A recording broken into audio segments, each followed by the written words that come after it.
ওই যে বলে না আঞ্চলিক ভাষায়, বনের বাঘে খাওয়ার আগে অনেককে মনের বাঘে খেয়ে ফেলছে। কিছু প্রভাব পড়ছে, তবে ঢালোভাবে যে প্রভাব পড়ছে তাই না।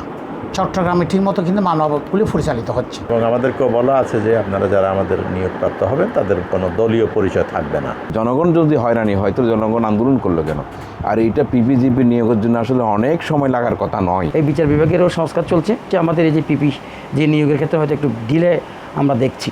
দেশের রাজনৈতিক পট পরিবর্তনের প্রভাব পড়েছে চট্টগ্রাম আদালতেও। আওয়ামী লীগ সরকার আমলে নিয়োগপ্রাপ্ত সরকারি আইনজীবীদের মধ্যে কেউ কেউ যাচ্ছেন না আদালতগুলোতে। এতে ঠিকমতো চলছে না সাক্ষ্য গ্রহণ থেকে শুরু করে যুক্তিতর্ক, ব্যাহত হচ্ছে রায় প্রদানের কার্যক্রম। আওয়ামী লীগ সরকারের পতনের পর কোনো কোনো আদালতে সরকারি আইনজীবী ছাড়াই পরিচালিত হচ্ছে বিচারিক কার্যক্রম। দীর্ঘদিন পিপি ছিলেন অ্যাডভোকেট ইফতেখার সাইমুল, উনি কিন্তু অনুপস্থিত। সেখানে আদালত কিন্তু কোনো সিদ্ধান্ত নিতে পারে না, যেহেতু একটা বিশাল একটা পোস্ট উনি পিপিসি উনি হোল্ড করতেন। উনি ঘটনার পরিপ্রেক্ষিতে এই যে বর্তমান প্রেক্ষাপটে উনি কিন্তু কোর্টে অনুপস্থিত। সেখানে কোর্টকে একটু হিমশিম খেতে হচ্ছে যে বিচার কার্য চালাতে, যেহেতু ওনার পক্ষে কেউ প্রতিনিধিত্ব করছে না পিপিসিতে। এবং অন্যান্য কোর্টও আমরা দেখছি ভ্যাকেন্ট হয়ে আছে, অনেকে যাচ্ছে না বা অনেকে যাচ্ছে। এটা নিয়ে অনেকগুলো মতামত এখানে সৃষ্টি হয়েছে ইতিপূর্বে। বিগত সরকার পালিয়ে গেল, পালিয়ে যাওয়ার কারণে সাধারণত তারা তাদের নিয়োগকৃত যারা আছে, যে পিপি যাইবার আছে, এদের অধিকাংশই উনি নিজ থেকে ওনারা আসছেন না কোর্টে। দুই একজন হয়তো করছেন বিভিন্ন কারণে, কোর্টের সহযোগিতার কারণে বা কোর্ট বলছে এই কারণে হয়তো করছেন। বেশিরভাগই পিপিজিবিরা ওনারা মামলায় হাজির হচ্ছেন না, হাজিরা দিচ্ছেন না, কোনো স্টেপ নিচ্ছে না।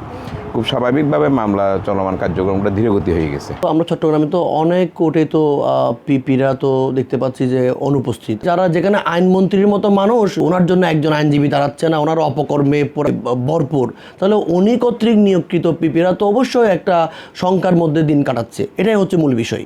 ফৌজদারি কোর্টগুলো আসলে অনেকটা স্থবির হয়ে আছে, কারণ রাষ্ট্রপক্ষের অনেক গুরুত্বপূর্ণ দায়িত্বগুলো আসলে পালন করার জন্য আমাদের যারা পিপিরা যারা আছেন তারা তো আসলে তেমন খুব একটা কেউ উপস্থিত থাকে না। বিগত আওয়ামী লীগ সরকার আমলে চট্টগ্রামের আদালতগুলোতে নিয়োগ পাওয়া আইনজীবীর সংখ্যা প্রায় 500-র মতো।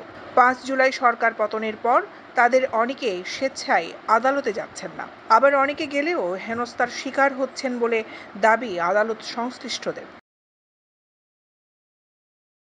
তবে ভিন্ন চিত্র রয়েছে দুদকের মামলা পরিচালিত হওয়া আদালতগুলোতে। সরকার পতনের পরও নিয়মিত বিচারিক কার্যক্রমে অংশ নিয়ে যাচ্ছেন দুর্নীতি দমন কমিশন থেকে নিয়োগপ্রাপ্ত সরকারি আইনজীবীরা। যারা যোগ্যতা রাখেন তাদেরকেই কমিশন নিয়োগ দিয়ে থাকেন। কমিশন কোনো দল মত দেখার সুযোগ নাই, এটা আমাদের বিধিতে বলা আছে। এবং আমাদেরকেও বলা আছে যে আপনারা যারা আমাদের নিয়োগপ্রাপ্ত হবেন তাদের কোনো দলীয় পরিচয় থাকবে না, তারা কোনো দলের পোস্ট হোল্ড করতে পারবেন না, এটা আমাদের বলা আছে। বিভিন্ন ওয়ার্কশপে সেটা আমরা জানি।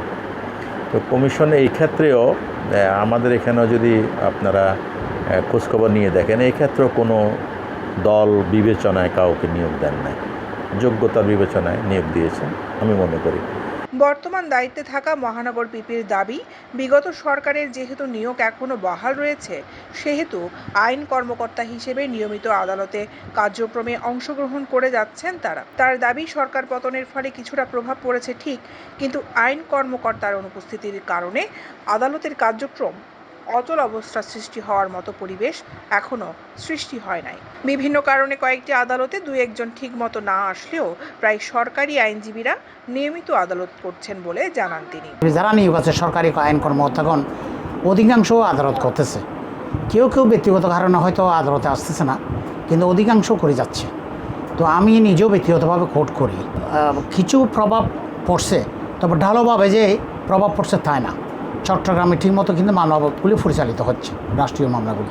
আসলে চট্টগ্রামের সাথে অন্য কোনো বাংলাদেশের অন্য কোনো ডিস্ট্রিক্ট বা আদালতের সাথে বারের সাথে এটা মিলাইলে হবে না।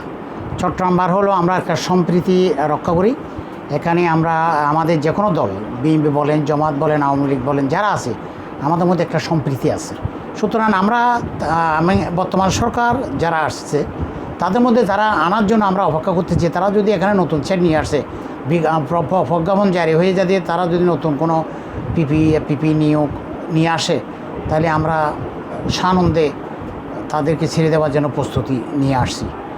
তারা যখন আনবে তখন আমরা চলে যাব। এদিকে সরকারি আইনজীবীরা দায়িত্ব পালন না করায় বিচার কার্যক্রম বাধাগ্রস্ত হচ্ছে জানিয়ে বিএনপি পন্থী সচেতন আইনজীবীরা জানান, নতুন পিপি, জিপি, এপিপি নিয়োগ না হওয়া পর্যন্ত এই সংকট থাকবে। এজন্য দ্রুত নতুন সরকারি আইনজীবী নিয়োগ করে বিচার প্রার্থীদের ন্যায় বিচার নিশ্চিত করা প্রয়োজন। বাট এক্ষেত্রে আমাদেরও বক্তব্য ছিল, আমরাও বলেছি, আমরা বিভিন্নভাবে যোগাযোগ করেছি, বিভিন্ন মন্ত্রণালয়ে যোগাযোগ করেছি, বিভিন্ন সংশ্লিষ্ট ব্যক্তিবর্গের সাথে যোগাযোগ করেছি, বলেছি যে মামলা দ্রুত নিষ্পত্তির জন্য বিচারপ্রার্থী জনগণের হয়রানি লাঘবের উদ্দেশ্যে দ্রুত নিষ্পত্তির জন্য পিপিজিবি নিয়োগ দেওয়াটা খুবই জরুরি। তৎপ্রেক্ষিতে আমাদের নিয়ম অনুযায়ী যেভাবে হয় সবসময় আমরা যারা আমি আইনজীবী ফোরামের কথাই বলছি, আইনজীবী ফোরাম থেকে সেই ব্যাপারটা প্রার্থিত মতো চাহিদা মতো আমরা লিস্ট পাঠিয়েছি। অন্যান্য যারা যাদের কাছে চেয়েছেন তারাও পাঠিয়েছেন বলে আমরা শুনেছি। যাই হোক এনিওয়ে যেভাবে আসুক, আমরা লিস্ট যেহেতু পাঠিয়েছি বিভিন্ন জনের, লিস্টের মাধ্যমে দেখে শুনে প্রচার করে আপনাদের হিসেব করে সব কিছু চিন্তা ভাবনা করে আমি বলবো, বিশেষ করে যাদের রক্তের বিনিময়ে, যাদের স্বার্থ ত্যাগের বিনিময়ে এই সরকার গঠিত, সেই সরকার সেই চিন্তা ভাবনা করে নিশ্চয়ই খুব দ্রুত সব পিপিজিবি নিয়োগ দিবেন। প্রসিকিউশন যদি রাষ্ট্রের পক্ষে প্রতিনিধিত্ব না করে, ডেফিনেটলি কিন্তু আপনার বিচার যে ব্যবস্থা, স্পিডি ট্রায়াল বা বিচারের কার্যক্রম শেষ করার যে প্রসিকিউশন একটা পার্ট, সেই কার্যক্রমটা ব্যাহত হবে ডেফিনেটলি। আমার পক্ষ থেকে এবং আমার সমিতির পক্ষ থেকে আমি গভর্নমেন্টের কাছে দাবি জানাবো যাতে এই সংকট নিরসনের জন্য বিচার বিভাগের যে ব্যাকএন্ড সৃষ্টি হচ্ছে, সেই ব্যাকএন্ডটাকে আপনার ব্যাকএন্ডের এই যে এটা নিরসনের জন্য অতি দ্রুত সরকারি পক্ষ থেকে, আইন মিনিস্টার মন্ত্রণালয়ের পক্ষ থেকে যাতে প্রসিকিউশন দেওয়া হয়, যাতে স্মুথলি আমাদের কোর্টগুলো চলতে পারে। নইলে এখন কিন্তু বিচারপতি জনগণ বা মামলা অনেক স্বাভাবিকভাবে রাষ্ট্রীয় আইন কর্মকর্তা ব্যতীত তো প্রতিকূলতার শিকার হতেই হচ্ছে। তো এটা যেন না হয়, বিচারপতি জনগণ যাতে বিচারটা নিশ্চিত করার জন্য দ্রুত সময়ের মধ্যে পিপিজিপি নিয়োগ দিয়ে দিলে তাহলে বিচারিক কার্যক্রমে কোনো বাধা থাকবে না।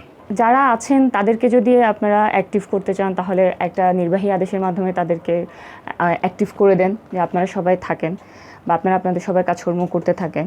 আর যদি না হয় তাহলে নতুন কাউকে যত দ্রুততার সাথে সম্ভব আসলে নিয়োগ দেওয়া উচিত, কারণ এটা ছাড়া আসলে আদালত প্রাঙ্গণ পুরোপুরি স্থবির। আর এখানে যেহেতু আমাদের এমনিতেই অনেক আসলে আদালতের মামলার জট অনেক বেশি, এখন জটটা আরও বেড়ে যাচ্ছে।